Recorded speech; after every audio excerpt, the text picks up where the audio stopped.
राक्षसों, राक्षस हो तुम लोग। भारतीय जनता पार्टी को जो वोट देता है और भारतीय जनता पार्टी का जो समर्थक है वो राक्षस प्रवृत्ति का व्यक्ति है। मैं आज महाभारत की इस धरती से श्राप देता हूं।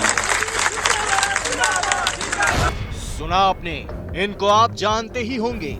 ये हैं कांग्रेस के राज्यसभा सांसद रणदीप सुरजेवाला, पार्टी के प्रवक्ता और कर्नाटक के प्रभारी।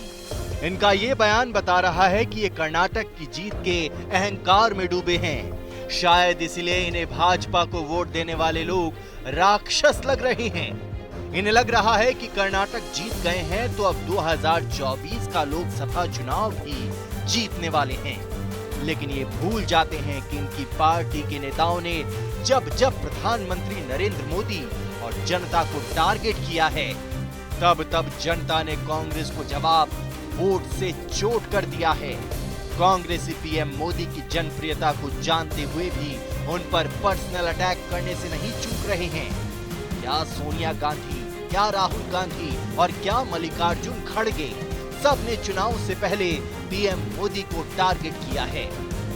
साल 2014 से सत्ता से बेदखल हो चुकी कांग्रेस पार्टी के नेता अब भी शायद समझ नहीं पा रहे हैं कि पीएम मोदी पर इन हमलों को जनता कैसे लेती है, क्योंकि अब से पहले कांग्रेस नेताओं की ओर से जब कभी मोदी के खिलाफ बेहद सख्त शब्दों का इस्तेमाल किया गया है, वो उल्टा ही पड़ा है।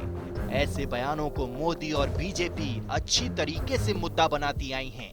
ऐसे में कहा जा रहा है कि क्या इस बार भी 2024 के लोकसभा चुनाव और इसी साल के अंत में होने वाले मध्य प्रदेश, राजस्थान समेत अन्य राज्यों में विधानसभा चुनाव से पहले कांग्रेस ने विवादित बयान का पासा फेंककर मुसीबत मोल ले ली है।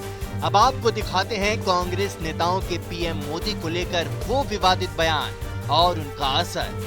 साल 2007 में गुजरात विधानसभा चुनाव के दौरान नवसारी में चुनावी रैली में सोनिया गांधी ने नरेंद्र मोदी को मौत का सौदागर कहा था। सच्चाई ये है कि आज गुजरात की सरकार चलाने वाले झूठे, बेईमानी, डर और मौत के सौदागर हैं। उस वक्त मोदी गुजरात के सीएम थे। मोदी ने सोनिया के इन आरोपों का चुनावी रैली में ही जवाब दिया था कि मौत के सौदागर वो हैं जो संसद पर हमला किए। कांग्रेस पार्टी उन लोगों को फांसी की सजा से बचा रही है।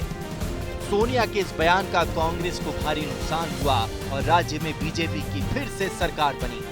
इस चुनाव में 182 सीटों वाली गुजरात विधानसभा में बीजेपी को 117 सीटें मिली, जबकि कांग्रेस 59 सीटें ही हासिल कर सकी।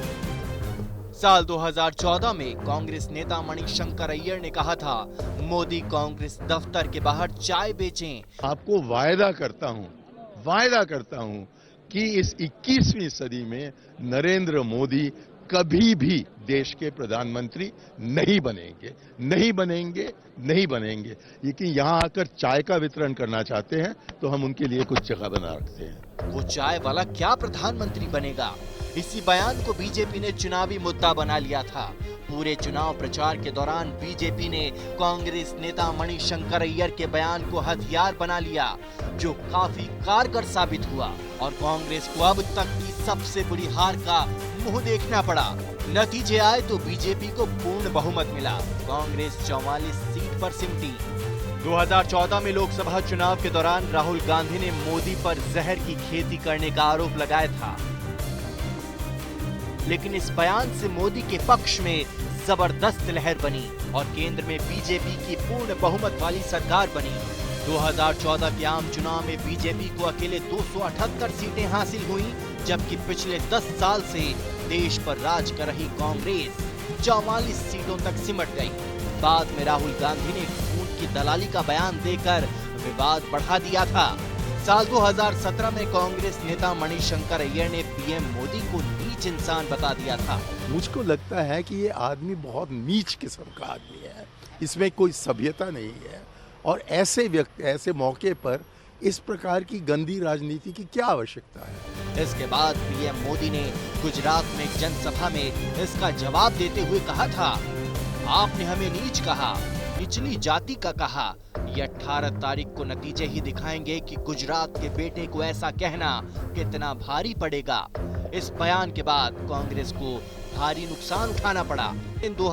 राहुल गांधी ने 2019 की एक चुनावी रैली में प्रधानमंत्री नरेंद्र मोदी पर राफेल डील में घोटाला करने का आरोप लगाते हुए कहा था कि अब सुप्रीम कोर्ट ने भी मान लिया है कि चौकीदार चोर है। हालांकि बाद में राहुल ने अवमानना वाले बयान पर माफी मांग ली थी।